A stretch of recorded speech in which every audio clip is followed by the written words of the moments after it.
भगवत गीता के द्वादश अध्याय की दूसरी कक्षा में सबका स्वागत है। पिछली कक्षा में हमने ये देखा कि श्री कृष्ण जी अर्जुन को ये कह रही हैं कि तुम मेरे परायण हो जाओ। 11वें अध्याय के अंत में भी श्री कृष्ण जी ने 5 जो पॉइंट्स दिए थे, मत कर्म कृत, मत परम, मत भक्ता, संग वर्जिता और निर्वैर। तो ये 5 एक उन्होंने साधन बताए थे कि इन साधनों को करने से तुम मेरी प्राप्ति कर सकते हो। तो वही संदर्भ आज आगे चल रहा है। तो श्री कृष्ण जी आगे उसको बता रहे हैं। छठे श्लोक में अर्जुन जी को क्या कह रही हैं? ये तु सर्वाणि कर्माणि मयि सन्न्यस्य मत्परः अन्ये ये नैव योगेन माम ध्यायन्त उपासते। तू परंतु ये सर्वाणि कर्माणि, ये जो सारे तुम कर्म कर रहे हो, कर्मों को मई मेरे सन्न्यस्य मेरे अर्पित कर दो। मत परा कैसे? मेरे परायण होकर। हम किसके परायण होते हैं? जिसके प्रति हमें बहुत लगाव होता है, हम उसके परायण होते हैं। जैसे बच्चा मातृ परायण होता है जब छोटा होता है, तो फिर ऐसे ही हमारी जैसे जैसे प्रायोरिटीज चेंज होती रहती है, हम परायण बदलते रहते हैं। तो ईश्वर परायण होने के लिए यहाँ पे कह रहे हैं कि सारे कर्मों को मेरे को अर्पण करके अन्येन योगेन, अनन्य योग से माम एव मेरा ही ध्यान करते हुए उपासते, मेरी उपासना करते हैं। इनके लिए कह रहे हैं कि जो व्यक्ति सारे कर्मों को मेरे को समर्पित कर देते हैं और मेरे परायण होकर के रहते हैं और अनन्य योग से मेरा ही ध्यान उपासना करते हैं, उनके बारे में अगले श्लोक में कहेंगे। तो वही चीज आ गई, मत कर्म कृत, सारे कर्मों को मेरे लिए करो, मत परम, मेरे ही हो जाओ, मेरे को ही परम समझो, मद भक्त, मेरे ही भक्त हो जाओ, और संग वर्जित है, ज्यादा आसक्ति मत रहो। तभी तो वैराग्य होगा ना, जब हम अकेले रहेंगे। वो एक कथा आती है ना, आज शिवरात्रि है तो ये शिवजी और पार्वती में आपस में चर्चा होती है। तो माँ पार्वती शिवजी को कहती है कि मुझे आपके भक्तों के दर्शन करने हैं। तो शिवजी बोलते ठीक है। तो शिवजी और पार्वती दोनों चल पड़ते हैं। तो सबसे पहले जो भक्त नहीं होते, अभक्त होते हैं, उनके पास जाते हैं। तो वो बहुत बड़े सेठ होते हैं, बहुत धन है, बहुत सब ऐशो आराम की वस्तुएं हैं। तो शिवजी बोलते हैं कि मेरे को 100 ग्राम दूध चाहिए। तो वो व्यक्ति तो सेठ है अब, क्योंकि शिवजी ने तो साधु का वेश बना लिया और माँ पार्वती ने साध्वी का वेश बना लिया। तो सेठ जी कहते हैं 100 ग्राम दूध, भाग जाओ हम नहीं देंगे, कई तरह के अपशब्द बोलते हैं। और शिवजी और पार्वती वहां से चल पड़ते हैं। चलने से पहले शिवजी बोलते हैं कि हे भगवान, इसके पास जितनी धन संपदा है, इससे कई गुना, 100 गुना ज्यादा इसको और धन संपदा दे दो। पार्वती माँ को बड़ी बेचैनी होती है कि उसने इतना हमें अपमानित किया, 100 ग्राम दूध तक नहीं दिया, और आप उसको कह रहे हो कि जितने इसके पास धन संपदा है, इससे भी 100 गुना ज्यादा इसको दे दो। चलिए आगे चल पड़ते हैं। फिर शिवजी बोले, उनको लेके जाते हैं जहां पर एक और व्यक्ति के पास, जो उनके भक्त होते हैं। तो वो क्या होता है कि एक व्यक्ति होता है और उसकी माँ रहती है और उनके पास एक गाय होती है।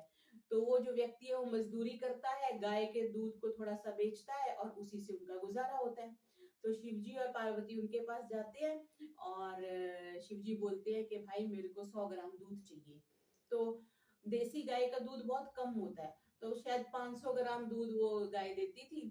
तो वो व्यक्ति क्या कहते हैं, शिवजी को पूरे का पूरा 500 ग्राम जो दूध होता है वो दे देते हैं, क्योंकि साधु वेश में थे। तो शिवजी वो दूध ग्रहण कर लेते हैं और बाहर आके कहते हैं कि हे परमात्मा, जितनी इसके पास दो ही चीजें हैं, एक तो गाय है और एक माँ है। ये माँ की सेवा करते हैं और गाय इनका जीवन यापन करने का साधन है। तो क्या बोलते हैं कि हे भगवान, इससे गाय भी ले ले और इससे माँ भी ले ले। तो पार्वती माँ को तो बहुत ही बेचैनी होती है कि जिसने कुछ नहीं दिया उसको 100 गुना ज्यादा देने की प्रार्थना कर रहे हैं, और जिसने पूरे का पूरा दूध आपको दे दिया उसको कह रहे हो कि जो उसके दो साधन है वो भी उससे छीन लिए जाए। तब माँ पार्वती जब बेचैन हो उठती है, शिव जी से पूछती है, तो शिव जी बोलते हैं कि अगर जिसके पास जितने ज्यादा साधन होंगे वो साधनों को इकट्ठा करने में लगा रहेगा, उसकी साज संभाल में लगा रहेगा, तो इसको मैंने इसलिए ये बोला कि इसका ध्यान कहाँ बट रहा है। वो भगवान की भक्ति तो कर रहा है, लेकिन उसका ध्यान बट रहा है गाय में और उसका ध्यान बट रहा है माँ में। तो इन दोनों को भी छीन लिया जाए ताकि ये भगवत परायण हो जाए, ईश्वर के प्रति इसका लगाव हो जाए और ये मेरी भक्ति करने लग जाए। तो यहाँ पे ये क्या कह दिया, संग वर्जितः, किसी चीज का भी संग नहीं होना चाहिए। इसलिए सब लोग क्या करते हैं, घर परिवार छोड़ करके जंगल में चले जाते हैं, हिमालय में चले जाते हैं। आजकल भी ऐसे ऐसे हमें योगी मिलते हैं जो बस एक कॉपी धारण किए रहते हैं और इतनी इतनी ठंड में साधना करते हैं। तो श्री कृष्ण ने ये जो कहा ना, संग वर्जितः और निर्वैर, तो ये वैराग्य की ही एक उत्तम परिभाषा हम मान सकते हैं। तो यहाँ पे क्या कहा, ये तो सर्वाणी कर्माणि मयि सन्न्यासी, सारे कर्मों को मुझे समर्पित कर दो। अब परमात्मा को हम क्या समर्पित करेंगे, जैसे हम गला सड़ा फूल या गला सड़ा फल भी परमात्मा को समर्पित नहीं करते, तो गले सड़े कर्म कैसे समर्पित कर देंगे। मैंने रात को आत्मनिरीक्षण करने बैठे, मैंने आज उसको गाली दी, मैंने उसके बारे में बुरा सोचा, ये परमात्मा तुम्हें समर्पित है, वो तो संभव नहीं है ना। हाँ, कुछ अच्छा किया तो वो हम परमात्मा को समर्पित कर सकते हैं। मैंने गाय को पानी पिलाया, गाय को चारा दिया, कुत्ते को रोटी दी, जो भी अच्छे अच्छे कर्म किए, परमात्मा वो तेरे को समर्पित। अब तुम देखो, मई सन्यास से कह दिया, फिर मत परा कह दिया, मेरे परायण हो जाओ, परमात्मा को परम समझो। हम क्या कह देते हैं जी, हमारी नौकरी ही परम है, हमारा बॉस ही हमारा परम है, हमारा जिससे हमने कुछ लाभ लेना है वही परम है ना। कहा मत परम, मेरे को ही सर्वश्रेष्ठ समझकर तुम चलो। अनन्येनैव योगेन माध्यायन्तो उपासते, इसमें क्या दिया, इष्ट संबंधी और उपाय संबंधी दोनों चीजें एक कर दी, कि इष्ट भी मैं हूँ और उपाय भी मैं हूँ, इसके अलावा कोई नहीं। मतलब साध्य भी मैं हूँ और साधन भी मैं हूँ, तभी हम उसकी प्राप्ति कर सकते हैं। वो मेरे तो गिरधर गोपाल, दूसरा ना कोई। मतलब पूरी तरह से समर्पित हो जाओ, बस वही वही है, तो ही मैं उसको प्राप्त होता हूँ। जो आमाल सब मुझ पे कुर्बा करे, परस्तिश मेरी बात दिलोजा करे, जो मकसूद आला मुझी को बनाए, फकत मेरे ही ध्यान में दिल लगाए। ये उनके बारे में कह रहे हैं।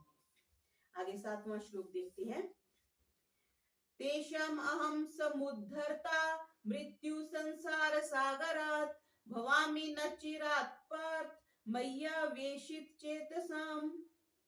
तेषाम अहम, उन भक्तों का जिनका पीछे बताया ना, जो सारे कर्म मेरे को समर्पित करते हैं, मेरे परायण होके रहते हैं, उनका समुद्धरता, ये कहीं और भी शब्द आता है समुद्धरता, ये विष्णु सहस्त्र नाम में भी ये शब्द आया, समुद्धरता, उद्धार करने वाला। मृत्यु संसार सागरात, संसार क्या है जी, मृत्यु का सागर है। दिन प्रतिदिन क्षण प्रतिक्षण हम मृत्यु की तरफ अग्रसर हो रहे हैं। इसको ऐसा भी हम समझ सकते हैं कि हम एक बहुत ही चौड़ी, जिसको हम क्या बोलते हैं, हाईवे बोलते हैं, हम हाईवे पे चल रहे हैं, और हाईवे जैसे कई बार होता है, हम जीपीआरएस लगा लेते हैं ना, वो इतनी उल्टी जगह पे हमें पहुंचा देती है कि हम खुद ही परेशान हो जाते हैं। अब ऐसा महसूस करिए कि आगे समुद्र है, जैसे हम कन्याकुमारी की तरफ चले जाते हैं, गोवा चले जाते हैं, आगे समुद्र है और बहुत बड़ा एक हाईवे जा रहा है, जैसे विशाखापट्टनम में समुद्र के साथ साथ रोड जाती है, तो उस रोड पे हम चल रहे हैं, और रोड अंत में जाकर के उस समुद्र में मिल रही है। मींस रोड का जो डेड एंड है वो समुद्र है, और हम सब उस रोड पे चल रहे हैं। बस कोई हमसे आगे चल रहा है, कोई हमसे पीछे चल रहा है, और कोई हमारे बराबर चल रहा है, बस, और कोई ऑप्शन ही नहीं है। अगर हम ये सोच के चले ना कि मैं यहाँ पे अमर हो जाऊंगा, तो अमर तो बड़े बड़े ऋषि मुनि नहीं हुए, त्यागी नहीं हुए, तो हम कैसे अमर हो जाएंगे। लेकिन हम जीते कैसे हैं कि हम अमर हो गए। जैसे वो एक बार एक व्यक्ति था, तो वो सबको बुरा बोलता था, सबके बारे में बुरा ही सोचता था, बुरा ही बोलता था, अपशब्द जिसको कह देते, कटु वचन बोलता था। तो एक बार गुरुजी के पास गए, गुरुजी ने उसको बोला कि, उसने ऐसे ही बोला, आशीर्वाद दो गुरुजी। तो गुरुजी ने बोला, तुम 7 दिन में मर जाओगे। वो बंदा बड़ा परेशान हुआ कि मैं 7 दिन में मर जाऊंगा। तो वापिस आया, तो फिर वो बड़ा विचार करने लग गया कि मैं तो उसको भी गाली देता हूँ, उसको भी गाली देता हूँ, कुत्ते को मारता हूँ, गाय को मारता हूँ, ये करता हूँ, सारे बुरे कर्म उसको याद आने लगे। तो उसने धीरे धीरे सारे छोड़ने शुरू कर दिए, सबसे प्रेम से बोलना शुरू कर दिया। क्यों, मैंने 7 दिन बाद तो मर जाना है, दोबारा इस धरती पे आना भी नहीं है, आएंगे तो किसी और रूप में ही आएंगे, तो ये तो बड़ी गड़बड़ हो जाएगी। तो वो सबसे मीठा बोलना शुरू कर देता है, सबसे अच्छा व्यवहार करने लग जाता है। और 7वें दिन फिर गुरुजी के पास आता है, गुरुजी आज मेरा अंतिम दिवस है, तो मेरे को प्रणाम करने आया हूँ। तो गुरुजी बोलते हैं कि अच्छा, ये 7 दिन कैसे निकले। तो वो व्यक्ति बोलते हैं कि 7 दिन तो मैं बहुत चिंता में रहा, मैंने किसी से भी कुछ बुरा नहीं बोला और कुछ अपशब्द नहीं कहे, क्योंकि मैं तो मरने वाला हूँ। तो फिर गुरुजी बोलते हैं कि ठीक है, तो बस इस चीज को हमेशा स्मरण रखो कि तुम मरने वाले हो, बस तब हमारा जो व्यवहार है ना अपने आप सही हो जाए। जब हम समझ लेते हैं ना कि I am going to be here forever, तब हम बुरा कर्म करते हैं, तब हम घोटाले करते हैं, तब हम झूठ बोलते हैं, तब हम ठगी करते हैं, तब हम जो भी गलत काम करते हैं हम तभी करते हैं जब हमें लगता है कि मैं तो हमेशा ही रहने वाला हूँ। ठीक है, तो यहाँ पे क्या कह रहे हैं कि मृत्यु संसार सागरात, ये जो संसार है ये मृत्यु का सागर है। मृत्यु संसार सागरात, ये विष्णु सहस्त्र नाम में भी आता है। भवामी न चिरात पार्थ, भवामी बन जाता हूं, न चिरात शीघ्र ही, पार्थ अर्जुन, मैया, हाँ मई आवेशित, मेरे मुझ में आवेशित, आविष्ट चित्त वाले, चेतसाम, उनका आविष्ट चित्त वालों का, जिनकी पीछे बात कही है उन्हीं को आगे कह रहे हैं कि जिन साधकों का जो लक्ष्य है, जो उद्देश्य है, जो ध्येय है, वो भगवान ही बन गए हैं। भगवान से जिनको अनन्य प्रेम है, जिन्होंने वहां पे अपने चित्त को लगा दिया है, वे स्वयं ही भगवान में लग गए हैं। उनके लिए या क्या कहा कि मई आवेशित चेतसाम, वो मेरे में ही जुड़ गए हैं। जैसे समुद्र में जल ही जल है, ऐसे संसार में मौत ही मौत है। कईयों का तो हमें पता चलता है, कईयों का हमें पता ही नहीं चलता। लेकिन जनसंख्या भले ही बढ़ रही है, लेकिन मृत्यु भी तो प्रतिदिन हो रही है। कितने लोगों की मृत्यु प्रतिदिन होती है? मनुष्यों की छोड़ो, कितने जानवर प्रतिदिन मरते हैं, कितने कीड़े मकोड़े मरते हैं, मच्छर बनते मरते हैं, पतंगे मरते हैं, हमें जानकारी नहीं है। तो मृत्यु जो संसार को क्या कहा कि ये मौत ही मौत है। उत्पन्न होने वाली कोई भी ऐसी वस्तु नहीं है जो क्षण भर के लिए भी मृत्यु के थपेड़ों से बच सकती हो। इसलिए संसार को मृत्यु संसार सागर कहा जाता है। इस टर्म को आप याद भी कर सकते हैं, मृत्यु संसार सागरात। फिर क्या कहा, भवामी नचिरा, नचिरा मीन्स शीघ्र ही, जो मेरे परायण हो जाते हैं उनको मैं शीघ्र ही क्या करता हूँ, समुद्धरता, मैं उनको उद्धार कर देता हूँ, उनको पार कर देता हूँ, जो मेरे में लग जाते हैं। पीछे भी ये बात आई थी, ये यथा माम प्रपद्यन्ते तांस्थैव भजामहम्, जो मेरे को भजते हैं मैं उनको क्या करता हूँ, जिस भी रूप से मेरे को भजते हैं और मेरे में जो स्थित है उनको मैं आश्रय देता हूँ, उनकी मैं टेक केयर करता हूँ। और वैसे क्या कहा, समो अहम सर्वभूतेषु, सारे भूतों में तो मैं समान रूप से हूँ। इसलिए एकमात्र जो मेरे लिए प्रिय है उनके लिए सारा संसार ही प्रिय हो जाता है। और वो जो कर्म करते हैं वो सब कर्म मेरे लिए करते हैं। इस प्रकार मैं स्वयं मृत्यु रूपी संसार सागर से बहुत जल्दी और सम्यक प्रकार से उनका क्या कर देता हूँ, उद्धार कर देता हूँ। मैं करता हूँ अर्जुन उन्हें कामगार, तनासक के फानी समुद्र से पार, दिल अपना जो मुझ में लगाते रहे, मुझी से निजात अपनी पाते रहे, वो मेरे से छूट जाते हैं, ऐसा कहा। आगे 8वां देखते हैं। अब पीछे उन्होंने दूसरे श्लोक में सगुण उपासकों के बारे में बात कही थी और उनको श्रेष्ठ योगी बताया था, किनको, निर्गुण वालों को, क्योंकि निर्गुण की जो उपासना है वो कठिन होती है। अब फिर ये कह रहे हैं कि मैं भक्तों का शीघ्र उद्धार कर देता हूँ। तो भगवान अर्जुन को ऐसा श्रेष्ठ योगी बनने के लिए कह रहे हैं कि अभ्यास योग करो, भगवद अर्थ कर्म करो जितने भी करने हैं, और सर्व कर्म फल त्याग, कर्मों की आकांक्षा, कर्मों के फल की इच्छा को तुम छोड़ दो। इन साधनों का वर्णन करते हुए 8वें श्लोक में क्या कह रहे हैं, मय्येव मन आधत्स्व मयि बुद्धिम निवेशय, निवश्यसि मय्येव अत ऊर्ध्वम न संशयः। ऊर्ध्वम ऊपर, आप उसमें संध्या में भी ऊर्ध्वम शब्द आता है ना। मयि मनः आधत्सु, मेरे अपने मन को मेरे में स्थापन करके, मयि एव बुद्धि निवेश्य, और बुद्धि को मेरे में ही प्रविष्ट करके, अथा ऊर्ध्वम, इसके बाद ऊपर, मयि एव मुझ में ही, निवश्यसि संशय न, मेरे में ही वो निवास करेगा, इसमें कोई भी संशय नहीं है। भगवान में मत में जो पुरुष उत्तम योग्यता वाले हैं वो निराकार की उपासना करते हैं, निर्गुण की उपासना करते हैं। तो कह रहे हैं कि सभी साधकों को उत्तम योगवेता बनाने के लिए अर्जुन को क्या समझा रहे हैं कि परमेश्वर को ही परम श्रेष्ठ और परम प्रापणीय है। प्रापणीय क्या है, वो जिसको हम पाना चाहते हैं। हम किसको पाना चाहते हैं, धन को पाना चाहते हैं, मान को, सम्मान को, गाड़ी को, और क्या पाना चाहते हैं, सांसारिक वस्तुएं पाना चाहते हैं। लेकिन यहाँ पे क्या कह रहे हैं कि परम प्रापणीय है। परम प्रापणीय वस्तु तो सिर्फ भगवान ही है, बाकी सब तो छूटने वाली वस्तु है जिनको हम प्रापणीय समझ के लगे रहते हैं। तो मेरे को ही अपना परम प्रियतम मानकर मेरे में मन को लगा दे। और मन किस में लगता है हमारा? जो जिसमें हमें लाभ दिखता है। हमें जिस चीज से हानि होती है उसमें तो हमारा मन नहीं लगता ना। अगर हमें डायबिटीज है तो हमें मीठे में मन नहीं लगता, क्योंकि हमें उससे हानि होएगी। हाँ, जिससे हमें लाभ होता है उसमें, जो अगर बुद्धिमान है तो उसमें हमारा मन लगेगा। तो भगवान क्या कह रहे हैं कि सिद्ध स्थिति नित्य योग क्या है कि मन बुद्धि, इसमें कहा ना, मुझ में मन को स्थापन करके, मेरे मन को मेरे में लगा करके, और बुद्धि को भी, दो चीजें बता दी, मन भी मेरे में होना चाहिए और बुद्धि भी मेरे में होनी चाहिए। उसके बाद क्या होगा? मुझ में ही तुम निवास करोगे। सब जगह जैसे परमात्मा है, हम ऑलरेडी परमात्मा में निवास कर रहे हैं, लेकिन अभी मन बुद्धि कहीं और लगी हुई है। जैसे घर में आके कोई गेस्ट बैठ जाता है, हम उसको अटेंड नहीं करते, हम अपनी गतिविधियां करते रहते हैं। वो व्यक्ति तो हमारे घर में बैठे है ना, लेकिन हमारा मन और बुद्धि कहीं और लगा हुआ है। बस वही बात है, हम परमात्मा की सृष्टि में निवास तो कर रहे हैं, लेकिन मन बुद्धि हमारी सांसारिक कामों में लगी हुई है। इसलिए बोला बुद्धि को भी और मन को भी मेरे में लगाओ। लगाए तो मुझ में दिल अपना लगा, मुझी में तू कर महव अकले रसा। तो फिर इसमें हरगिज नहीं कुछ कलाम, तू पाएगा मुझ में कयामो दवाम। ऐसा बोलते हैं। आगे 9वां श्लोक देखेंगे।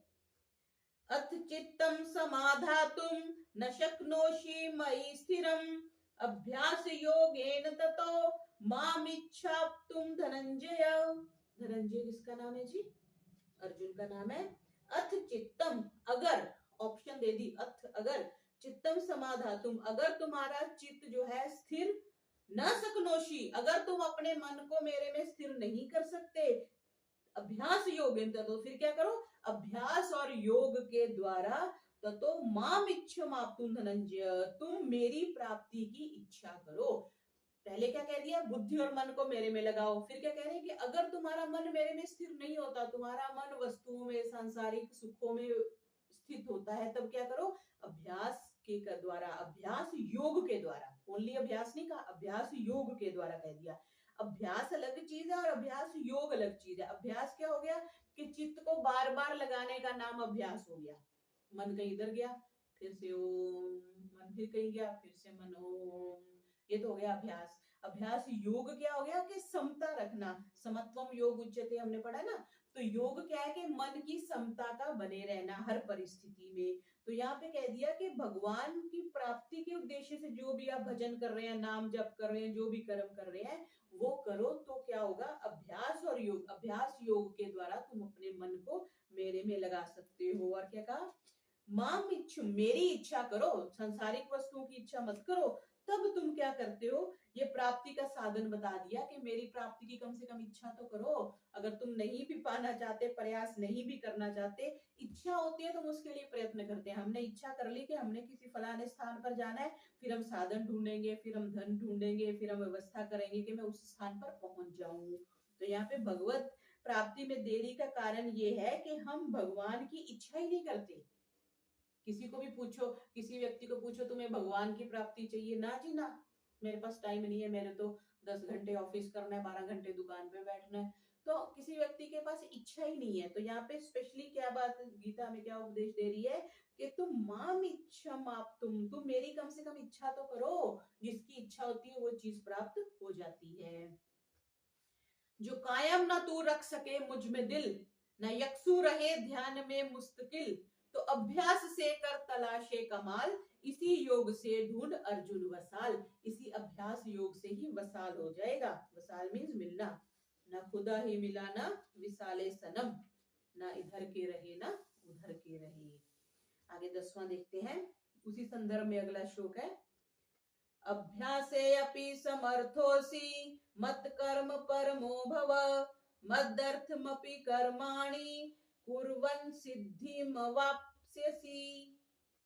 अभ्यास से, अगर तू अभ्यास योग से, अपि असमर्थ, अभ्यास योग से भी अगर तू असमर्थ है, तेरे से नहीं हो पा रहा है, मत कर्म परम, तो फिर तू क्या कर? अपने सभी कर्मों को मेरे को अर्पित कर दे। मेरे कर्म करने के लिए मेरे परायण हो जा, भव हो जा, मदर्थम मेरे लिए, कर्माणि कर्मों को कुर्बन करता हुआ, अपि सिद्धम अवाप्स्यसि भी तू करता हुआ भी तू सिद्धि को प्राप्त कर लेगा। पहले क्या कहा, मन को और बुद्धि को मेरे में लगाओ, फिर कह रहे हैं कि मन और बुद्धि तुम्हारी मेरे में स्थिर नहीं हो रही तो अभ्यास योग करो। अब कह रहे हैं अगर अभ्यास योग से भी कुछ नहीं हो रहा तब तुम क्या करो, कर्म करो। कर्म क्या करो, कर्म अच्छे करके तुम मेरे को समर्पित कर दो। मत कर्म परमो भव, सारे कर्मों को मुझे समर्पित कर दो। चित्त समाधि तुम में नहीं हुआ, अभ्यास से भी नहीं हुआ, तब क्या कह दिया कि जितने भी तुम कर्म करते हो, जो भी तुम कमाई करते हो, तुम जूता गांठते हो, रविदास जी जूते काटते थे ना, कबीर जी जुलाहा थे, कपड़े बुनते थे, जो भी कर्म करते हो, जो भी आपका धंधा है, जो भी आपकी नौकरी है, वो मत कर्म परमो भव, सारे कर्म मेरे को समर्पित कर दो। आप कंप्यूटर पे बैठ रहे हो, आप राशन की दुकान पे बैठ रहे हो, आप कपड़े की दुकान पे, जो भी कर्म कर रहे हो वो मेरे को समर्पित कर दो। वो कबीर जी लिखते हैं ना, आए थे हरि भजन को, ओटन लगे कपास। कपास बुनते थे ना, वो कपास ओटते थे और कपड़ा बुनते थे। बस वही बात है, आए तो हम हरि भजन को है और हम नौकरी करने के लिए बैठ गए हैं। तो क्योंकि जो धन प्राप्ति के लिए, व्यापार आदि के लिए हम कर्म कर रहे हैं ना, तो जो जो धन प्राप्त होता है या जो जो भी मान प्रतिष्ठा किसी को प्राप्त होती है, उसके प्रति लोभ पैदा हो जाता है और कर्म करने का उत्साह बढ़ता है। तो यहाँ पे ये कह रहे हैं कि तुम जो भी कर्म कर रहे हो वो परमात्मा कह रहे हैं तुम मेरे को समर्पित कर दो। उससे क्या होगा, तुम्हारा मेरे में रुचि बनेगी। मेरे में रुचि बनेगी तो तुम और कर्म मेरे को समर्पित करने के लिए करोगे। तो इस तरह तुम क्या, सिद्धिम अवाप्यसी, तुम सिद्धि को प्राप्त कर लोगे। क्योंकि साधक का उद्देश्य अगर भगवत प्राप्ति ही है तो संपूर्ण क्रियाएं वो भगवान के लिए करता है। तभी तो ये जो मूर्ति पूजा या कुछ ऐसी प्रक्रियाएं शुरू हुई ना, क्योंकि पहले तो ऐसी नहीं थी। क्योंकि भावनाओं को गलत समझने में या क्रियाओं को गलत समझने में कई बार हम दूसरे ट्रैक पर चले जाते हैं। तो यहाँ पे जो भी कर्म कर रहे हो, तो हमने क्या कर दिया कि एक तरह से हमने भगवान का एक आकार बना लिया और फिर हम उसको सजने संवारने में, उसकी सारी गतिविधियों में लगे रहते हैं ताकि सारे कर्म भगवान को समर्पित हो जाए। ठीक है ना जी। हम लेकिन यहाँ पे वो क्या कह रहे हैं कि दिन भर की जितनी भी गतिविधियां, जो भी कर्म है, ये नहीं कि सिर्फ भगवान का आकार को नहलाना धुलाना, उनको अच्छे वस्त्र देना, उनको अच्छा भोग लगाना, वो नहीं। जो भी आप गतिविधियां कर रहे हो वो सारी मेरे को समर्पित कर दो। कर्मणा बध्यते जंतु, जो कर्म किस लिए कर्म हमें बांधते हैं, क्योंकि हम अपने लिए कर्म करते हैं। तो कह रहे हैं कि सारे कर्मों को मदर्थम अपि, अभ्यास आरंभ से ही भगवान के लिए कर्म किए जाए। नौकरी कर रहा हूँ भगवान तेरे लिए कर रहा हूँ, धंधा कर रहा हूँ तेरे लिए कर रहा हूँ, पढ़ा रहा हूँ तेरे लिए कर रहा हूँ, ट्रेवल कर रहा हूँ तो तेरे लिए कर रहा हूँ। मैं जो कुछ भी कर रहा हूँ परमात्मा तेरे लिए कर रहा हूँ। अब तू देख, त्वदीय वस्तु गोविंदम तुभ्यम समर्पय, तूने जो कुछ दिया वो तेरे लिए है। मैं जो भी कर्म करूं वो तेरे को समर्पित कर सकूं। तो परमात्मा से क्या हमें प्रार्थना करनी चाहिए कि मैं जो भी कर्म करूं वो ऐसा हो कि मैं तेरे को दे सकूं। जैसे हम माँ से बड़ा प्यार करते हैं ना, तो हम उसके उपयुक्त वस्तु ही तो लेके जाते हैं। अब माँ 80 साल की है तो माँ के लिए हम लाल रंग का सूट तो खरीद के नहीं लेके जाएंगे, उसके लिए तो थोड़ा सौम्य कलर का कपड़ा लेके जाएंगे। और ऐसे ही अगर कोई साधु महात्मा से मिलने जाएंगे तो उनके लिए पैंट शर्ट तो लेके नहीं जाएंगे, उनके लिए उनके अकॉर्डिंग वस्त्र लेके जाएंगे। जो वो भोजन करते हैं फल लेके जाएंगे या ड्राई फ्रूट्स लेके जाएंगे। बस तो अब ऐसे ही देख लेना है कि जैसे हम दुनिया के व्यवहारों में अप्रोप्रिएट गिफ्ट देते हैं, अप्रोप्रिएट गतिविधि करते हैं, वैसे ही हम भगवान को कर्म समर्पित करने जा रहे हैं। तो वो ऐसे कर्म होने चाहिए जिनको भगवान को दिया जा सके। जैसे माँ 80 साल की माँ को लाल सूट नहीं देते, साधु महात्मा को पैंट शर्ट नहीं देते, ऐसे ही भगवान को भी बुरे कर्म अर्पित नहीं किए जा सकते। अब बुरे कर्म क्या है, हर एक के पास इतनी बुद्धि है कि उसको पता है कि अच्छा क्या है और बुरा क्या है। झूठ बोलना, चोरी करना, काम ढंग से ना करना, ईमानदारी से ना करना, बेईमानी करना, दूसरों को दुख देना, हिंसा देना, फालतू की चर्चाएं करना, ये सारे बुरे कर्म है। तो ऐसे बुरे कर्मों को हम छोड़ दें ताकि हम अपने कर्मों को परमात्मा को समर्पित कर सके। 10वां श्लोक, जो अभ्यास के हो न काबिल अगर, तो फिर मेरी खता सब आमाल कर, तो फिर मेरी खातिर सब आमाल कर, मेरे वास्ते ही जो आमाल हो तू, तो आमाल से मरते कामल हो तू। सारे अमाल, अमाल कहते हैं कर्मों को, जो भी सारे कर्म हैं वो तू मेरे को समर्पित कर दे और मर्दे का माल उससे तू हो जाएगा, यानी तू उससे सिद्धि को प्राप्ति कर लेगा।